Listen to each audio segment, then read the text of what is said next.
Today we're talking about something a little bit different. Our tattoos for our cat Calla. Stay tuned. Hello and welcome to Couple Chat. Where we Parents. discuss topics for you. Parents. I'm Matt. I'm Jackie. Let's chat. Well, we did it. Matt did it. Folks, this is the event of the year. It is? He got a tattoo. You're silly. So for many, many years, I have been trying to get Matt a tattoo. And there just wasn't ever any time or enough money or just like an idea that really kind of, I guess, spoke out to you. So what really made you like, I mean, I think I know the answer, but what made you decide to finally get this tattoo? Well, see, it was never really, I didn't have ideas. I have plenty of tattoo ideas and I still want to do those. I'll be honest, it's always been a mixture of like money and just necessity. To me, like tattoos aren't really that important. And I know, probably people are over there like, if you're listening to this, like, oh my God, I find my tattoos to be very important, blah, blah, blah. Well, that's fine. Everybody can think of this differently. It's never been something that I've wanted to, spend the money or the time to do. People are always, well, you're scared of doing it. They always want to jump to that. It's not that. I have no fear of like needles or anything like that. So like that's not at all what it is. I just, tattoos are notoriously expensive. I was afraid of that. Yeah, most of all, Right. And this is just that moment, like Calla was a big part of my life. And now it was important. Now I realized a moment in my life where it was important. Yeah. Like, I know it's not her exactly, but, this artist obviously copied her paw print. I'll throw it up so you guys can see it who's watching. If you guys aren't watching and you're listening, maybe we'll try and fit it into a thumbnail and you can take a look at it. But yeah, I mean, it was simple, but it was my first tattoo. I didn't want to do anything too elaborate. Yeah. But I mean, it was like, it was you who made me realize I wanted it in a place that I'd be able to see it more often. Yeah. Because we both got our tattoos on the inner right leg. Nope. Yours is on the left. But we both got our tattoos on our inner calf. Mm-hmm. And Jackie was like, well, I want it there. You explain it. So my whole idea behind it was I wanted it so that it was reminding me every time I crossed my legs, like this is how she would lay in my lap. And this is how we would, just kind of cuddle. And she would lay in between my legs when we were laying in bed together and I was sleeping the afternoon away. Or, if she were sitting on my lap for 2 minutes because, she couldn't have Matt for a moment and then she'd hop back off and go on the mat. And she's not here anymore and this lady's still jealous. It's facts. It is. It is facts. Anyway. She loved you just as much as she loved me. I'm not saying she didn't love me. I'm just saying she preferred you. Oh my goodness. Yeah. She had fluff here, man. No, but my whole idea behind it was I wanted us to be able to celebrate her and her life and her impact on us. And what better way than, the day after your birthday? Yeah. It was kind of like a birthday present and a memorial and just like this culmination of why not? Yeah. For us. My tattoo is a little bit more elaborate. This is the first tattoo I've ever had with color, which right. I was pretty excited for. And I wanted her. So, a little bit about me. If y'all don't know, I'm a huge Harry Potter fan. So no way. I listen to a lot of Harry Potter podcasts. So, I mean, That's just a lot. a She lot. listens to 2. So far. I haven't started Fanatical Fix or Potterless yet. I don't even know what you're talking about. But I listen to Swish and Flick and Goblet of Wine currently. And, every time a Harry Potter fan comes into my life, it's always like, oh, what's your Pottermore, or what's your house, or what's your Patronus? And my Patronus is a calico cat. Not even lying. Like, that was the first and only Patronus I ever got on Pottermore. And it's perfect because Calla's a calico and she is my Patronus. She will forever be my Patronus, even though they say they change over life, whatever. But the artist that we found, I wanted color and the Patronus. And it was just this whole melding of the ideas. And we finally came up with this awesome Patronus colored, multicolored paw thing that says Mischief Managed. And we'll also post up a picture of that. But it's just perfect. Every day I look at it, I admire it. And it really just reminds me of our baby and how much I miss her. And it was a really smooth process, I thought. Yeah. So I found an artist that I liked after many, many hours of researching Instagram and local artists. Found her, contacted her via email, and we had a consultation. And that consultation was really easy. She took down notes. She did a little sketch of it. And then we walked in the day of the thing. She showed it on her iPad and said, does this look great? And I was like, change this, adjust that. But yeah, perfect. And she was like, okay, let's go. And I mean, geez, we were told it would take a few hours, and it took what, an hour? I mean, once all was said and done? I don't think it was that quick. I think yours took an hour on its own. Yours was like 20 minutes, not even. And then, mine was about an hour. So, I mean, for all the detail that's in mine and the color changing and all that, I mean, it was. But it's still relatively small tattoo. It wasn't.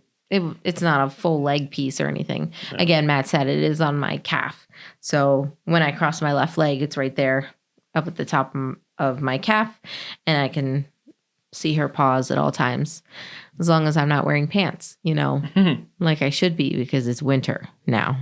But yeah, so those are my few points about it. I mean, I really thought that it was a smooth process. I don't know how you felt about it. For you, the easiest part was for you, all you had to do was bring in the stamp. Yeah. Mine is simple. Yeah. Like, people do this all the time. It's just a paw print, For those of you watching, we have Calla's paw prints. They were able to ink them on the day, when she left us. Yeah, and so it's her actual paw print. Yeah. And she just asked that I bring that in, and she was able to just copy it. Well, not copy it. So, they basically do a stamp, which I didn't realize, which is kind of cool at the same time, because it's like they can create their art and adjust it and do whatever they need to on whatever drawing software they use.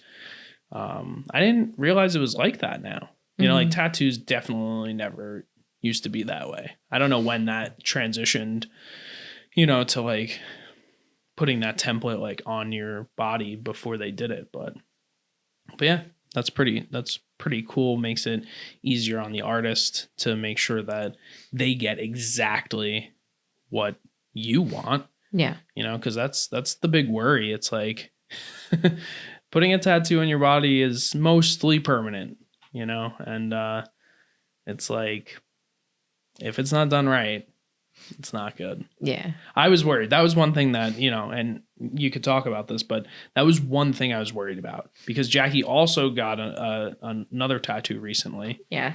I also have, for those of you who are watching, I have Lumos on my arm. with a sunburst and stars, the Harry Potter chapter stars. And that was a spur of the moment thing. We thought about it on a Tuesday and we got it on a Thursday, me and my best friend. Hers says Knox and it has a little moon with the 3 stars. And talk about simple. It was basically back and forth a few times with the artist. He fit us in on Thursday night. But see, that was the thing. Even for this small, simple tattoo, you went back and forth with him. Yeah. So, like, I've never had a tattoo experience. Obviously, this was my first time. Right. And I've only, like, lived through Jackie up until this point. I mean, you don't have a ton of tattoos. This is only her 3rd. And I wasn't around for the first. But when she was getting Lumos, like, she told me, oh, we found an artist. Oh, the artist sent these versions back and forth and you told him what you liked and didn't like and he created the final. That was the thing that worried me about the artist we chose this time, only because this was a very elaborate tattoo that you were getting and she didn't show you anything until the day of. Like, I'm just saying, what if it was a situation where it was like really crazy and like you didn't like it at all or whatever and you wanted to change it and like it wasn't a 2-second thing that she could do. It's just, you know, as an artist, I like that guy's process better. Yeah. His was a lot easier though. His was one color, black, and it was just text and little line work. But even still, so a little saying, easy tattoo like that, and he went back and forth with you. Yeah, well, you know it's totally different too, because he was a shop owner. He also, every artist's process is different, you know? Because I've even seen it like because I follow tattoo artists. I will literally watch tattoo like time lapses all day long because I I like watching the process of an artist doing the line work, doing the coloring work. But I've seen it where literally there's artists who take markers and just mark up somebody's arm and it's like, oh yeah, the face is gonna go here and it's just a bunch of soils and the flower is gonna go here and it's just a bunch of lines. And then when they wipe it off, because like a lot of these artists will do this is what it looks like before and then boom, this is what it looks like after, and they like wipe the soap off or whatever they do to clean it once they're finished. It looks so good. I feel like they're doing that for an effect though. But it's a real thing. It's a technique. It's a tattooing technique. It's actually part of like your apprenticeship. It's how like artists learn how to do it freehand. Instead of buying the paper that will do the stencil and you just peel it on, put it on, make sure it's dry and then peel it off and then just trace. These people aren't tracing. It's a different sort of tracing. So that's why for me, like I knew that process, like the drawing and just like kind of eyeballing it. And I mean, they have a picture. They always have a picture next to them on what the final is supposed to look like. And so I think that's why the like tracing thing kind of happens, because not only do they have that picture, but now they have the stencil to kind of like work off of. But I mean, my best friend, she has the water, like the tattoo on her arm. It's literally, there's not one line. He did not trace that. He just freehanded that whole tattoo. So he literally just did the picture in a few different sittings. There was never any stencil. It was just by eye. This is what I know you want, and I'm just gonna do it. So every artist is different, and every artist's process is different. So I remember you being like, are you okay with that? Like, that's scaring me. Are you gonna be all right? Like, what if you hate it? And it's like, I wasn't worried because one, I already knew I liked her stuff. Right. Two, I've seen other processes, so I was kind of familiar with how to go about it. Not specifically with her since she was a new artist to me, but just in general in the artist world of tattoo. Like I knew this is kind of similar to what other people do. Yeah. And at the same time, I chose her for a reason. and I had faith that she'd have what I wanted. And I mean, you heard me. I did change a few things when we got there. Yeah. I was like, oh, can we take out the dark color and can we do this? And, and she was just like, oh, yeah, totally. I just had that there for, just to have it there. And I was like, okay, great. And literally got exactly what I wanted. Right.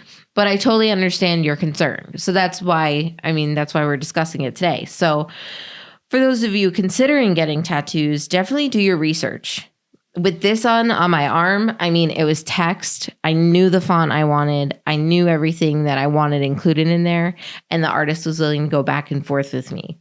But if you're looking for something elaborate or something special to your heart, like what we got, do your research.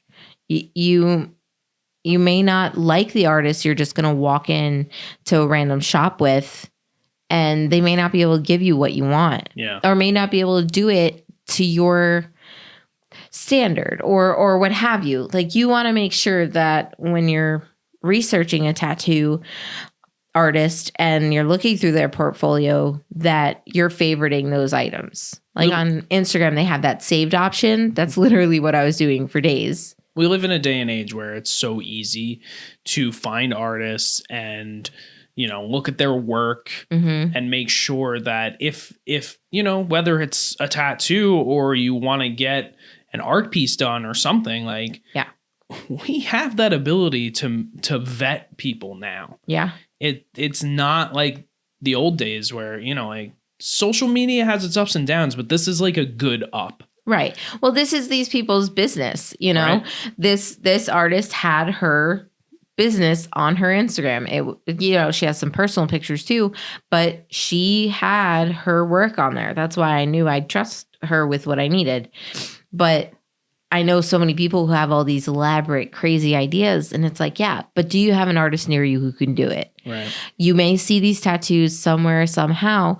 I saw a ton of tattoos that I loved, so realistic and so detailed. And just like, those artists are nowhere near me. Right. Those artists are over in other countries, or are booked out for 6-7 months at a time. People get spoiled by what they see on social media too. Right. And see, that's why, like I said, ups and downs. Yeah. Because the algorithm's feeding us content that we want to see, not that we need to see. Right. So, like, yeah, you could want that amazing tattoo, but that's that.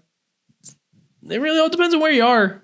Like, I have an artist that I really love, and she's in North Carolina. She does Harry Potter tattoos, and it's like, I'm not going to drive to North Carolina for who knows how long of a session or multiple sessions. Though. Oh, totally. And she goes to like conventions and stuff. Right. But like, for me, I love following her because I enjoy her work, but I know it's like a pipe dream or like a hope that I may someday get tattooed by her. It may not be a thing, but I love following her work. There's also another artist who's in California, and he does Pokemon tattoos. And I'm just like melting every time I see his tattoo work because he is just a genius. And I'm just like, oh my gosh, can you please tattoo me? Like, just please. And you're so funny. I will never, ever in the next year, likely, or who knows how long, be able to meet this person, let alone get tattooed by him. And it's just, for me, it's like, yes, it's that pipe dream of, oh, but this one guy with this realistic cat, he was all the way over in Mumbai, so there's no way I can use him as the artist. Right. But yeah, so if you are looking to get a tattoo done, I would definitely do your research on a local artist to you, as well as bring a friend, whether they're getting the tattoo or not. It really helps to have someone there to encourage you through the painful parts, kind of hold your hand if you really need that. Yeah, for sure. I mean, again, this was my first tattoo. So, like, I don't know if I would have wanted to do this by myself. Yeah. Like bringing a significant other or a friend, or, if you have an older cousin or just somebody you trust and you want to experience that with. Or, like a situation where you're sharing in that experience. That's why it was great. And I also kind of want to wait in until we got to a moment like that.